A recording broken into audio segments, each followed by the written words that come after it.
بحثا في مشاريع دكين مشاركة هاي العراق بيجن مجارة جوجيكنا دستوري وجيبجينا كنا دستوري يعني دستورنك عراقي يعني جي بربسين عراقي دما بسيار دكي بحثا دستوري دكين بيجن دستور تشتكي مكرمة معظمة نابد بحثا دستوري بكن لبحثا نافاروكا دستوري يتر أبادانينا نافاروكا دستوري جيبجي بكن دما كده وان دنك بفي دستوري دايا التهريم مع كردستان جه همیشه کشد قلبیکی هیا دبیجتن تشتین زده ام نخوازین لیم تخوازین او ماده کد دستوری ده هاتینه وان مادانه جبه کن مبسی ویکی یعنی تشتین زیاتر ام دخوازنا کنی بابت فدرالیه بابت شایسته انداراییه بابت جبه کنا ماده اصاد و چلک و ماده کد دستوری دهان ماده اندن کجالی برپرسین عراقیان یک لدیف یکن حكومات عراقي تر بن بيكنا دستوري كيريا دقال برئيس دكتور محمد شهاب بسفور دستور وهروها ما مستوى زانينجه في مجارد قلتو بيش بكن جناب الدكتوري تو بخيراتي زور سپاس دكتور هرچند مجاره سركيا ما بابت او يعني هبونا افهموا كوليجو زانينجه اهلي دناوا عراقي دبشويكي قشتي يعني نشينا وكا بيوس خدمات عراقي بكن بكولينان بكن داهنانان بكن دما كده عراق رابوري دهان وكولين كلينا يعني زانكوين دربا سودش زانكوين عراقي ورقتنا دستوري داش بهمان اوي اماجا بيكيلا لبسياره سركي اوا بيتن بوشي بربسن عراقي دما بحثا دستوري كان دبيجن دستوري مكرمه بحثا نافاروكا دستوري كان ناواروک جبهه ناکن بود صدف چیه ترسوانش چیه کو ناواروک دستوری نایت جبهه کردن سپاس ببانگشت کنی من بوم چاپی کوتنا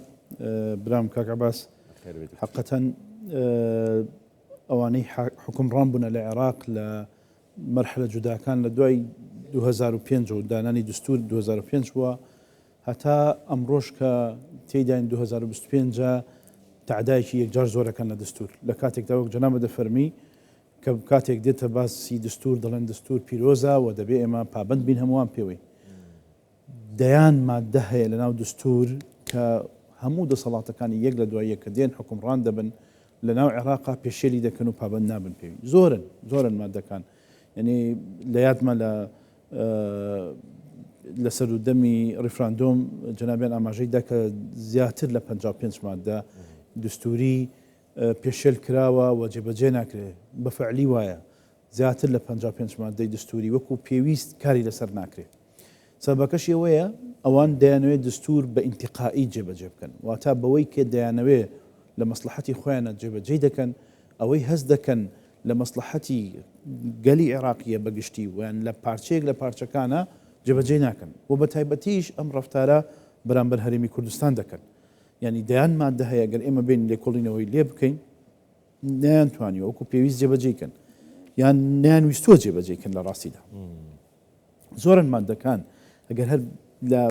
ديارترين يعني باز بكين بونو منزماني كردي وزماني عربي ببي ما دي شوار لدستور زماني كي فرميه لكاتك دك هاولاتي كي امي كردستان وكاليك بزماني كردي ببابو عراق ببابو ناوچكاني دروي اداري هرم ببابو بغداد ببابو بصره على كاري بيناكري بزماني كرديه روبيك بعربي باشا كوا جبجه كردني دستور لشويه لخطاباتي رسمي كعراق ديكا مفروض ومراعاتي وبابا تبكى ككرد كزماني كردي زماني فرميه ببي ماده شوار للدستور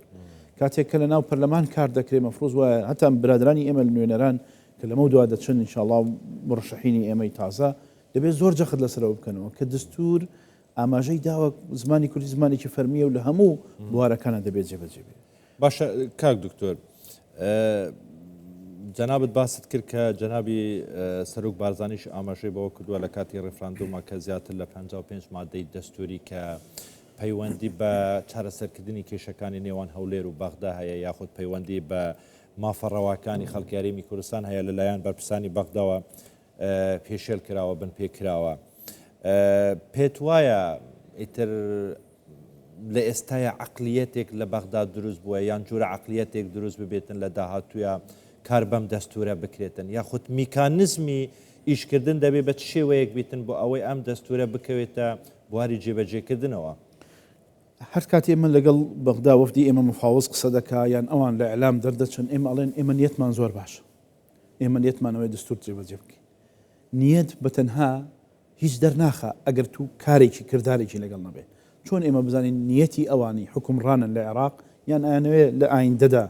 ئەوانەی خۆیان هەڵبژاردەوە ببنە حکومڕان لە عێراق، چۆن بزانین کە بەفعلی نیەتیان باشە بەرامبەر هەرێمی کوردستان، نەک تەنها هەرێمی کوردستان. ئەو مادانی کە جەنابی سەرۆک باسی کردو بەشێکیان شوملی هەموو عێراق دەکا، شوملی هەموو گەنجێک دەکا، شوملی هەموو منداڵێک دەکا لە عێراق. چۆن بزانین ئەوان نیەتیان باشە و بەفعلی وا دەکەن؟ دەبێت ڕەفتارەکانیان بۆمان بسەلمێنن. ڕەفتاری حکومڕانان لە عێراق لە 2005 کە جێبەجێکردنی دستوری تێدا بڕیاردرا تاکو 2025 واتە 20 ساڵ هیچی وا ناخوێنێتەوە کە نیەتی ئەویان هەبێ دستور وەکو خۆی جێبەجێکەن. هەر ئەوانش بەشێکی زۆریان زۆر باشە. دکتور گیان لە وەکو جەنابەت ئاماژەت پێک لە 2005 تا 2025 سابکە 20 ساڵ دەکات. لە ماوەی ئەو 20 ساڵە ئێمە واست لەو مادە دەستوریانە بینن کە وەکو جەنابەت باست کرد کێشەکانی نێوان هەولێر و بەغدا چارەسەر دەکات. ئەو مادانەی کە پەیوەندی بە خۆشیانەوە هەیە، پەیوەندی بە بەغدا و بە عێراقشانەوە هەنە، ینی پشتگوێ خراون، بن پێکراون. بۆ نمونە لە مادەی 34 دەستوری عێراق لە بەرگەی 2 باسی خوێندن دەکرێتن، باسی بەرەو پێشچوونی خوێندن دەکرێتن، باسی توێژینەوە دەکرێتن، باسی خوێندنی بە فری بە بەڵاش دەکرێتن. لە عێراقدا ئێستا سیکتەری پەروەردە خوێندنی باڵا لە چه ئاستێکدایە؟ ئایا جەنابتان مامۆستایی زانکۆن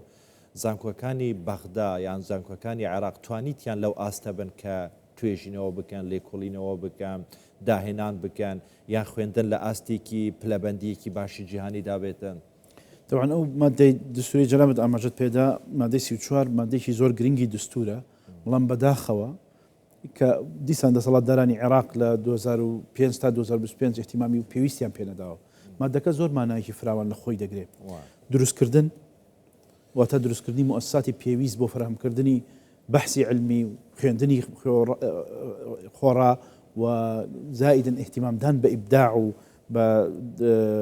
بڕاعی اختراع و ئەم بابەتانە و متابعەکردنی و هەڵسەنگاندنی و دەست بەرەو پێشبردننی، ینی زۆر دەگرێتە خۆی. ئایا توانیویانە؟ نەخێر. تەمان ئەم مادەیە بۆ هەموو گەلی عێراقا، هەر لە زاخۆ تاکو و فاو تاکو و بەسرا و تاکو هەموو شارەکانی عێراق مەفروض وایە ئەو بابەتی تیابێ. ئایا توانیوێتی حکوومەتی عێراقی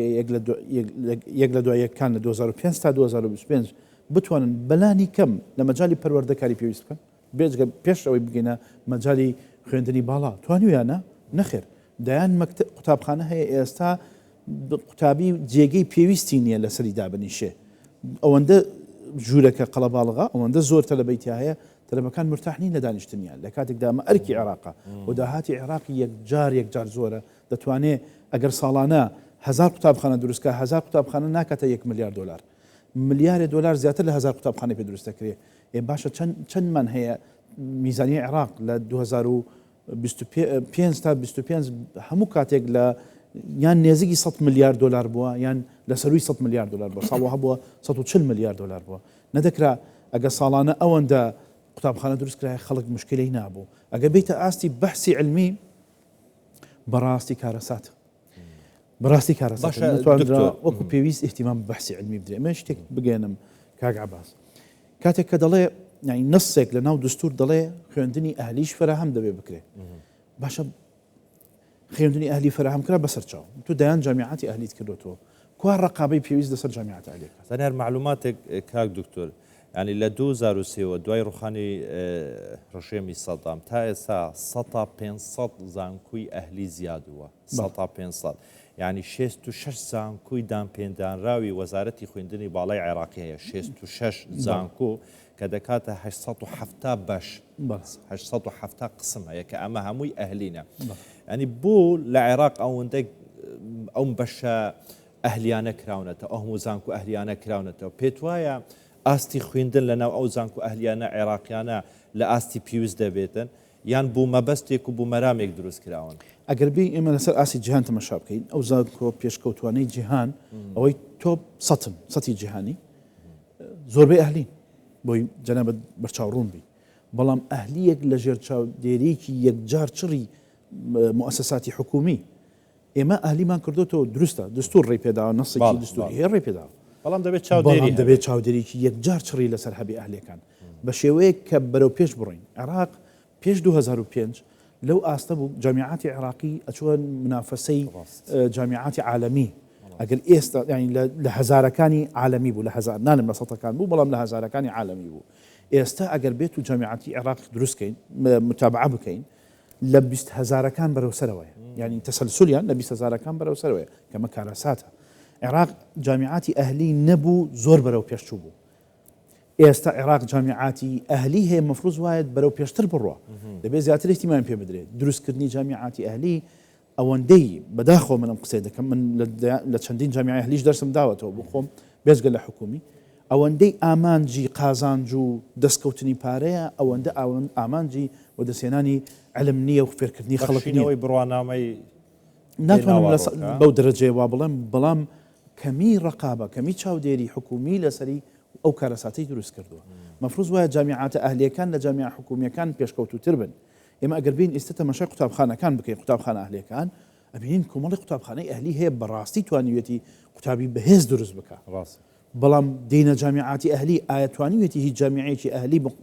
خۆی شام بەشان بکە لەگەڵ جامیعەیەکی حکومی نەک بەهێزتر بێ نەتواندراوە کە نەتواندراوە سەبەبەکەی دەگەڕێتەوە بۆ نەبوونی چاودێری و بەشی ڕئیسیش دەگەڕێتەوە بۆ حکوومەتی عێراقی کە نەیتوانیوە زەوابەتی بەهێزدا بنا بۆ ئەو جامیعاتانە کە وا بکە دەرچووی جامیعی ئەهلی هیچ کەمتری نەبێت لە دەرچوویەکی جامیعەیەکی حکومی هەر مادەی 34 من نامەوێت لێوێ دەربچم مادەکە زۆر فراوانە ئەڵێ احتیمام بە بەحسی علمی بدە بەحوسی علمی عێراق لە ساڵی 60کان و 70کان و 80کان ئەوەندە بەهێز بوون خەڵکی لە دەرەوە احتیمامی پێدەدا و احتیمالی دەکرد و نەتایجەکانی وەردەکرد ئێستا ئەو بایەخە نییە بە بەحسی علمی بەداخەوە بەحسی علمی ئەوەندەی کردوێنێتە ڕۆتین و احتیمامدان بە بوارێکی دیاریکراوە ناو خوێندنی باڵا کە من نامێ بچۆ ناو تەفاسیلی زۆر ورد چکە وەختی بەرنامەکە وەرناگرێ ئەوەندە احتیمام نییە بە قیمەتی بەحسی علمیەکە و چەند بەرەو پێش ببە بەشێکی تر لەم بابەتە لە خۆ دەگرێت کە ینی مادەی 34 لە خۆی دەیگرێ ئەوەیە کە احتیمامدانە بە بەڕاعی اختراع احتیمامدانە بە توانای شاراوەکانی گەنجانی عێراق بەگشتی و هەرێمی کوردستانیش لەگەڵدا سوپاس بۆ خۆی گەورە جەنابی سەرۆکی حکوومەت لەم ماوەیەکی نێزکدا پرۆژەیەکی افتتاح کردەوە کە زۆر گرنگە پارچی زانست کە احتیمام بە داهێنانی گەنجان دەکا انشاءالله لە ئایندەیەکی نێزک تەواو دەبێت ئەمە ئەرکی حکوومەتی عێراق بوو کە بیکە کە پارەی بۆ تەرخانکە کە ڕێگە بدە ئێمە ئەگەر بگەڕێنە ناو گەلانی عێراق بەگشتی و هەرێمی کوردستانی بە تایبەتی بە سەدان کەسی بەرهەم ینی خاوەن بەهرەی زۆر گەورەمان هەیە بەڵام جیاوازی عێراق و هەرێمی کوردستان زۆرە بەتەکید ینی ئێمە ئەگەر قانونیان قسەی بکەین ئەگەر قانونیان قسە بکەین من باسی جانبە علمێکە با بکەم زیاتر لە جامیعاتی حکومی بڵێ زۆر فەرقمان هەیە چینە لە جامیعاتی ئەهلی ئێمەش زۆر فەرق نەبین بە منصفم ینی نازانم تا چ ڕادێک لە جامیعاتی حکومی عێراقی من بەشدار نەبوومە بەڵام لەوانەیە ئاستمان بەرزتر بێ بەڵام زۆر بەرزتریش نەبێت لە جامیعات ئەهلیەکان بەڵام لە حکومی نەخێر لە حکومی ئێمە زۆر کواڵیتی زۆر باشمان هەیە لە پەروەردە ئێمە بە تایبەتی قوتابخانە ئەهلی و حکومیەکانە دووکان زۆر توانیمانە ینی منافەسی زۆر باش وەش ڕقابەی وەزارەتی پەروەردە دەورە بینێ لە مەجالە بەڕاستی دەستخۆشیان لێ دەکەم توانیویانە ڕقیب بن لەسەر قوتابخانە ئەهلیەکان تا بتوانن بەرەو پێشیان ببن گەلێکی سپاس بۆ جەناب حقیقەتەن من ویستم بڵێم دەیان تەنها ئەو مادەیە نییە کە پێشێل کراوە ئەگەر دەرفەت هەبێ بە کورتی من چەند مادەیەکی زۆر گرنگ هەستەکەم پێشێلکاری تێکراوە کورتی بێژی دەمەمنەوە بێت زۆرن بۆ نمونە باسی مادەی چوارم کرد مادەی نۆ یەکێکە لەو مادە ئەساسیانەی کە ڕەبتی بە هەموو گەلانی عێراقیە و پێشێل کراوە و باسی لە دروستبوونی جێشی عێراق دەکا ئەڵێک دەبێت ڕێژەی پێویست لە هەموو گەلانی عێراقیدا بێ و دەبێت ئەو سوپایە دوور بێت لە تائیفی کاتێک کە ئێمە بین تەماشای بنیاتی جێشی عێراقی ئێستا بکەین نە ڕێژەی وەکو پێویست ینی ڕێژەی کورد سەتا یەکیش نییە باوەڕ ناکەم ئەوە بێ نە ڕاعەتی ویان کرد تائیفیتیانە بێ هەر مادەی نۆ دەڵێت دەبێت ڕێ نەدرێ هیچ هێزێک لەسەر ئەساسی تائیفی یان هیچ کیانێک دروست بێ لەسەر ئەساسی تائیفی ئەگەر تەماشا بکەی حەشدی شعبی دروست بوو لەسەر ئەساسێکی تایفی ڕاستە بەناوە هەندێک لانی تریتیا دکتۆر پێشەوەی ئاماژەی پێ بکەیت دەست خۆش بی کاتمانتەوە پێت وایە ینی دەستور هەرچەندە خۆیان باز دەکەن دەرێن شتێکی مکەڕەمە و معەزەمە و مقادەسە پێت وایە تەنها لە چوارچەوەی کاغەز و وەرەقەیەکە نووسراوەتەوە ئیتر لەسەر ڕەفەکاندانڕەوە تەنها بۆ ئەوەی بڵێن وڵا عێراق دەستورێکی هەیە من یەک پرسیارێک دەکەم لە هەموو دەسەڵاتدارانی عێراق ئەگەر دستور پیرۆزە ئەگەر دستور وەکو نەس پیرۆزە لای ئێوە پێویستە جێبەجێ بکەن یەکێک لە نەسەکانی دستور دەڵێ مافی ژیانی الحیات الکەریمە ینی مافی ژیانێکی کەریم و ڕێکوپێک بۆ هاوڵاتی دابینکەی کە تۆ دەی محارەبەی هەرێمی کوردستان و هاوڵاتیان و مۆزەفی کوردستان دەکەی وای لێ دەکەی کە موچەی پارەی پێویستی پێنەبێ بۆ پێدانی کرێ و خزمەتی مناڵەکانی خۆی توانیتە تۆ ئەو ژیانە بپارێزی تۆ ئەرکە لەسرت بۆ هەموو کوردستان و بۆ هەموو عێراق ئەمە پارێزی بڕۆ ناوچەکانی خواروی عێراقیش بەتاڵە بە دەیان ینی دەست بەتاڵی و بێ ئیشی دەیان هەیە لە کاتێکدا نەسێکی ترمان هەیەڵێ حکوومەتی عێراق ملزمە بەدابینکردنی کار بۆ هەموو هاوڵاتیەک زۆرن بەڕاستی لەوانەیە پێویستی بە بەرنمەیەکی یەکجار زۆر هەبێت تا باسی ئیتر هەڵبژاردنە دوای هەڵبژاردنەکان حتمان ئیتر هەندێک گۆڕانکاری دەکرێتن پارتی دموکراتی کوردستانیش بڕیاری ئەوەی داوە تایبەت جەنابی سەرۆکی حکوومەت وتی ئێمە ئامادەینە وەکو هەرێمی کوردستان ئەگەر پرس پێ ئێمە بکرێتن ئەو ئەزمونەی کە لە هەرێمی کوردستانەیە ئامادەینە بگوازینە بۆ ناوچەکانی خوار و ناوەڕاستی عێراقی بۆ ئەوانش ینی بەشدار بن لەو پێشکەوتنانی کە لە هەرێمی کوردستان بەتاکید ئەو ئەزمونەی لە هەرێمی کوردستان هەیە لە هەموو کابینەکان و بە تایبەتی کابینەی جەنابی سەرۆکی حکوومەت کاک مەسرور زۆر زۆر ئەزمونێکی گرنگە و توانن سوودی لێ وەربگرن لە هەموو بوارەکان گەلێکی سوپاس هەربژیت دەبێمە کوتایی هات خلاص باگەنە گفتوگوت گەل جەنابێتە تام و چێژەکە دیکە هەیە هەربژیت سپاس مەمنون هەربژیت